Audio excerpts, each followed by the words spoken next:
Welcome to African American History Lesson 8. Today we are going to learn about the ancient Kingdom of Kongo.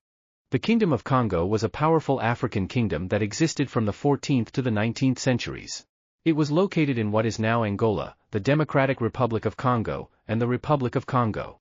In 1491, King Nzinga Nkuwu and his son, Nzinga Mbemba, who was also known as King Afonso I, voluntarily converted the Kingdom of Kongo to Roman Catholicism.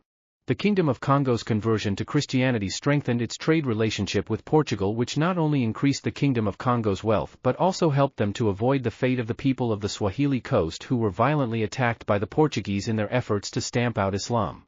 For a time, the Kingdom of Kongo enjoyed a period of great prosperity through the trading of ivory, salt, copper, and textiles.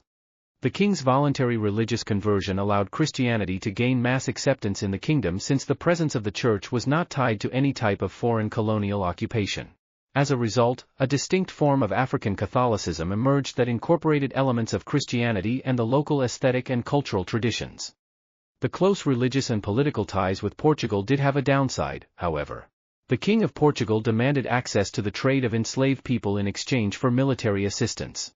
Unfortunately, Congo was unable to limit the number of captives that were sold to European powers. This led Congo, along with the greater region of West Central Africa, to become the largest source of enslaved people in the history of the transatlantic slave trade to the Americas. Another unforeseen impact of King Nzinga Nkuwu's conversion to Christianity was that about a quarter of the enslaved Africans transported from West Central Africa to what became the United States were already Christians before they arrived in the Americas.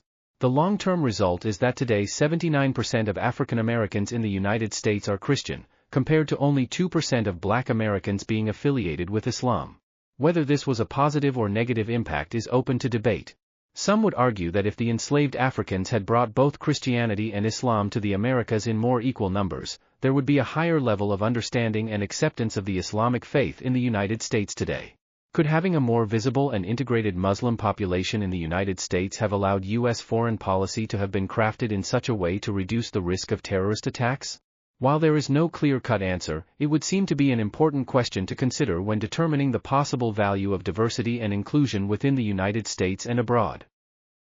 Family ties remain important today, both on the continent of Africa and among the descendants of enslaved Africans who are now living in various countries around the world, and we may thank the Kingdom of Kongo, at least in part for that. In the Kingdom of Kongo, the practice of naming children after saints or according to the day of the week on which they were born was common before the rise of the transatlantic slave trade.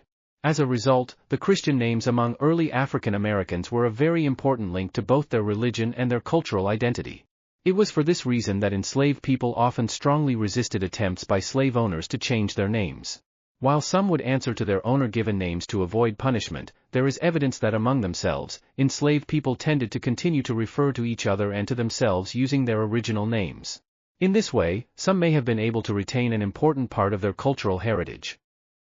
Thanks for watching.